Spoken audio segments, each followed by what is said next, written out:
Welcome to today's video. I'm going to be talking about toxic relationships, specifically signs that you're in one, how to prepare, how to get out of it, and then the aftermath. If you're new to my channel, I'm Casey Lepper. I'm a licensed marriage and family therapist, a trained professional counselor, a spiritual teacher and healer, as well as a trained coach. If you're not already, please subscribe. We love the support. Let's jump into toxic relationships. So I think this is a really important topic. A lot of the content I've already posted, it's been really interesting to get some of the feedback and some of the stories about how someone found themselves in a really, say, narcissistic or really tumultuous or toxic relationship, and they didn't really understand that they were in one. And so I wanted to create a video specifically around toxic relationships, what they are, the signs that you're in one, and then some really specific practical tools and advice of how to prepare to leave. Because depending on the person you're with, there can be a lot of manipulation, there can be a lot of narcissism or maybe gaslighting that can make leaving really, really hard. Thirdly, there's something that happens in the aftermath, which can be really complicated. And so I wanted to be able to voice some insight and give some tools to help you with that process as well. So let's jump into what a toxic relationship is. A toxic relationship is one where there's one or two partners or multiple partners that are in a cycle or a dynamic of toxicity, of abuse. It could be verbal, it could be sexual, emotional, psychological. There is a feeling of power, manipulation, and aggression. And so how I often see it is that there's two people in a relationship and one person is exerting a little bit more control at the beginning.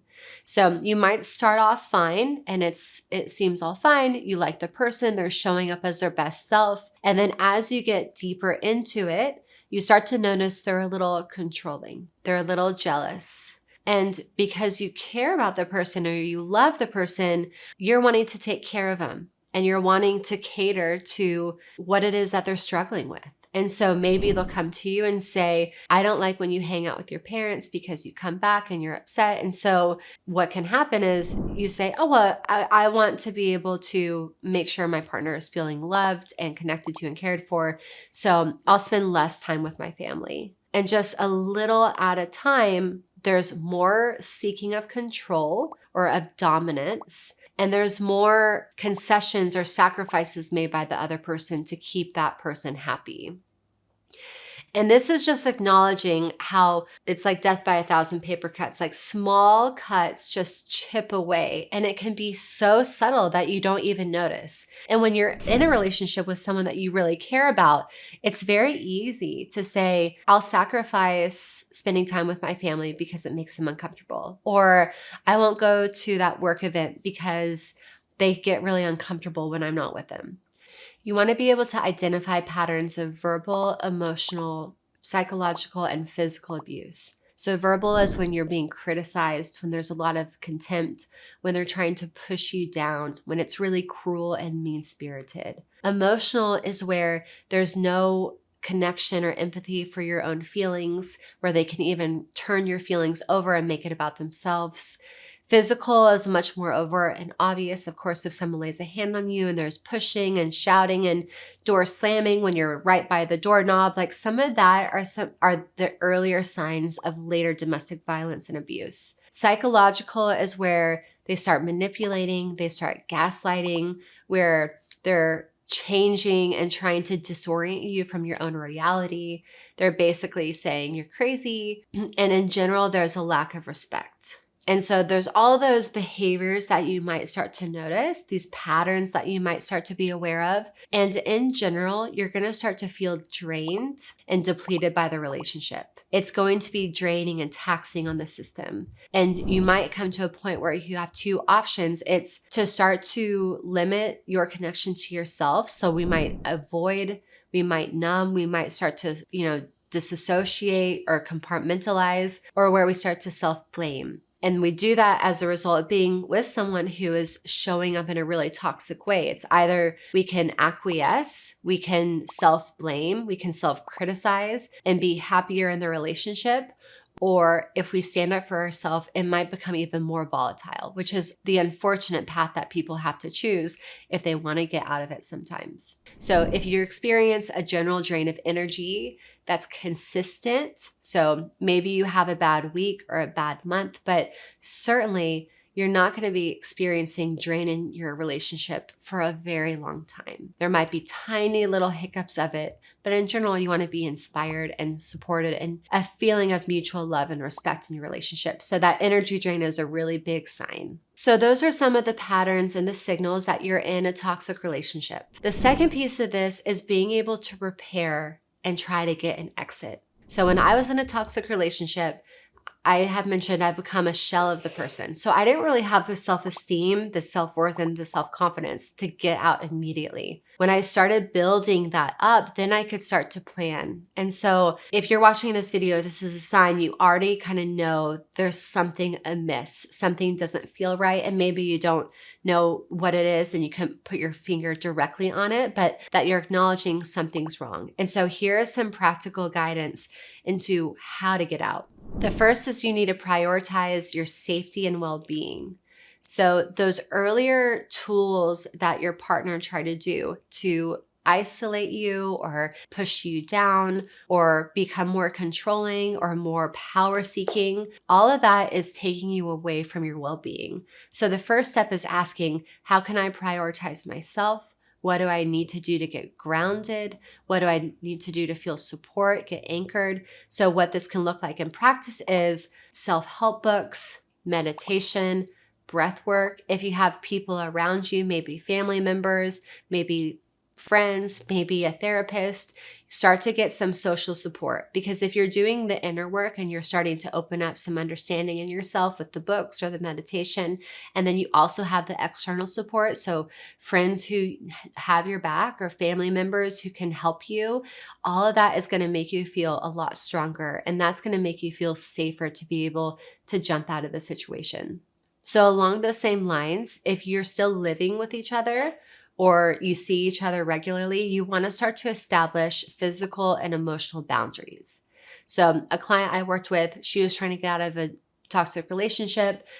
Sex was the way that he used a lot of power for her. And so the first boundary she set was saying no sex. And, depending on the person, that can incite a lot of violence, but usually sexual violence, physical violence isn't the first thing that people are going to jump to. It's something that's built up. And when they have a history of it, they're more likely to do it again. But that is a case that you have to figure out for yourself. But generally, a boundary that's allowing you to feel like you're protecting yourself. And so if you're taking intimacy off the table, you say that you're going to leave anytime things get really heated, ask yourself, how can I start to set some boundaries that I can really uphold?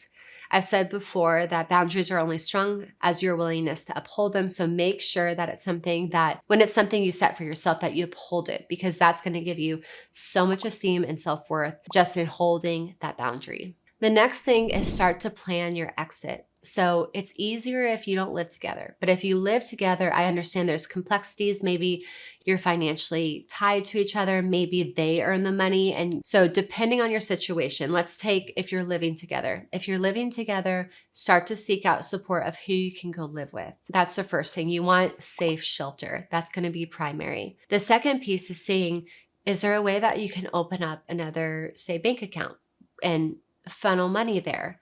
You also want to be able to secure some of your documents. So some domestic violence hotlines will have a list about what things that you need to make sure you get. If you're fleeing a really, really volatile situation, having your social security card, maybe having a credit card, having an identification card, something can be really helpful to making that next step a lot easier. So along with planning, you're starting to lay out some foundation of where do you want to go? Maybe it's a shelter, maybe it's a family member. And then can you get a bank account now that you could start to bridge and build a little financial backing for yourself? Also related to this is maybe you want to get a new phone, maybe you want to get a new email address, maybe you need to start changing some of your passwords on your account so once you leave, they can't get in. And really just ultimately you want to identify what are all the channels, the ways, the streams that they can get back in once you've left. And you just want to try to head all of those off. So this does take a lot of planning. And in general, when I'm working with someone who's in this situation,